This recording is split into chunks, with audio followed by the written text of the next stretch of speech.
ఇప్పుడు నేను ఆగస్టు 16వ తారీఖు శనివారం రోజున మా ఆదోని రణమండల ఆంజనేయ స్వామి ఆశీస్సులు తీసుకొని చిరంజీవి అన్న గారి యొక్క ఆగస్టు 22 బర్త్డే సమయానికంతా హైదరాబాద్ చేరుకోవాలనే ఒక ఆలోచనతో మళ్ళీ సైకిల్ యాత్ర స్టార్ట్ చేశాను.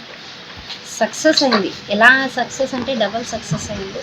నిజంగా ఏదైనా కానీ మనం చేసే నిజాయితీని బట్టి ఆ భగవంతుడు మన వెంట ఉంటాడని మరొకసారి మా ఆదోని రణమండల ఆంజనేయ స్వామి నా వెంట ఉంటూ ఎలాంటి ఇబ్బంది, ఎలాంటి కష్టం, ఎలాంటి ఒక చిన్న గీటు కూడా, ఒక గాయం కూడా నాకు కాకుండా ఎంత ట్రాఫిక్ ఉన్నా కూడా ఆ వర్షంలో హైదరాబాద్కి నా సైకిల్ యాత్ర చాలా సుఖంగా కొనసాగిందని చెప్పొచ్చు.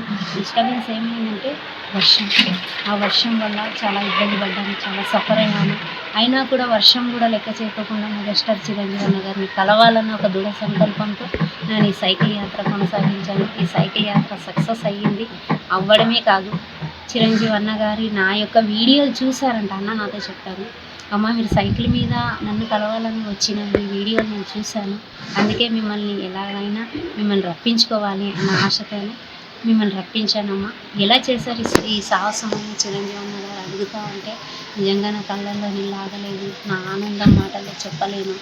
అంత లేసిన అంత పెద్ద వ్యక్తి, అలాంటి దేవుడు ఒక భక్తురాలి దగ్గర వచ్చినట్టుగా నీకు ఏ వరం కావాలో కోరుకో అన్నట్టుగా చిరంజీవి అన్న గారు మాట్లాడుతూ ఉంటే చాలా ఈ జన్మకి అదృష్టం, ఈ సంతోషం చాలు అని ఆ క్షణమైన ప్రాణం పోయినా పర్వాలేదు అనిపించింది.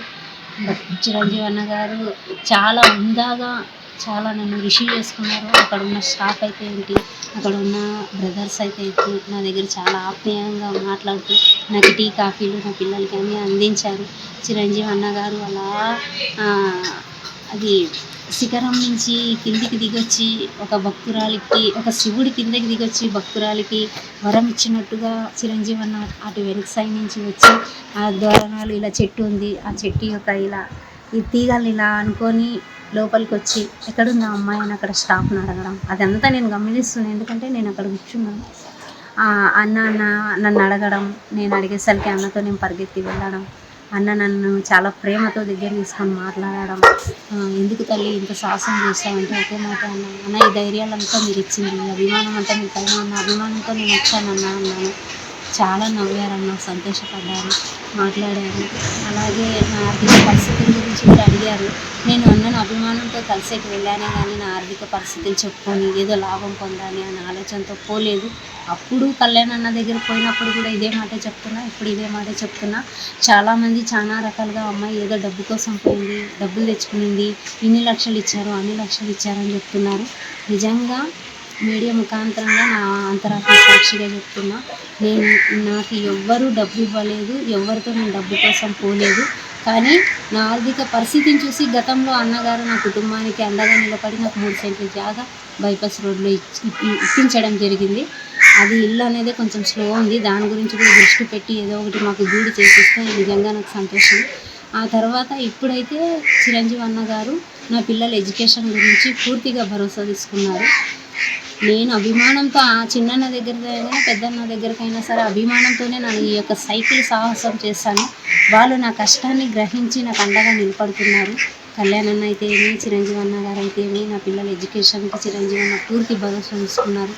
వాళ్ళు ఎంత చదువుతానన్నా అంత నేను చదివిస్తాను. ఏ ఊరైనా సరే, హైదరాబాద్ అయినా సరే, ఎక్కడ నువ్వు చదివిస్తానంటే అక్కడ నేను పిల్లల్ని చదివిస్తాను తల్లి, నువ్వు టెన్షన్ పడొద్దు, నీ ఆరోగ్యం చూసుకో, నీ పిల్లల్ని బాగా వాళ్ళని చూసుకో, పిల్లలు ఎడ్యుకేషన్ గురించి ఈ క్షణం నుంచి అది నా బాధ్యత అని ఆ అన్న మనస్ఫూర్తిగా నాతో చెప్పడం, నా పిల్లలకి కూడా కాస్త కౌన్సిలింగ్ చేయడం, అమ్మ కష్టపడుతుంది, అమ్మకి చెప్పండి వినండి, మంచిగా చదువుకోండి, మంచి జాబ్స్ వస్తే అమ్మ సుఖపడుతుంది కదా అని కూడా పిల్లలతో మాట్లాడడం జరిగింది.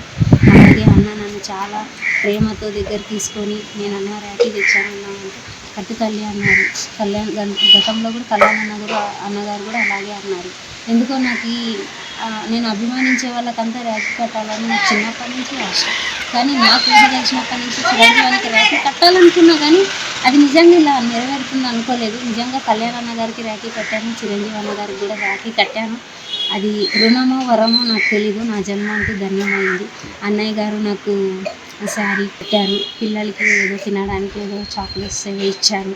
చాలా ప్రేమతో దగ్గర తీసుకొని మా కుటుంబానికి, నాకు, నా పిల్లలకి అండగా ఉంటాను అని నాకు ఒక ధైర్యాన్ని ఇచ్చి నన్ను అక్కడి నుంచి సాగనంపారు. ఒక ఆడపిల్లని ఎలా పుట్టింటి నుంచి ఒక ఆడపిల్లని ఎలా అయితే సాగనంపుతారో అంత సంతోషం, అంత ప్రేమ, అంత ధైర్యాన్ని నా గుండెల్లో నింపి నా వెన్నంటే ఉంటాను అన్నట్టుగా అన్న నాకు భరోసా ఇచ్చి నన్ను అక్కడి నుంచి సాగనంపారు.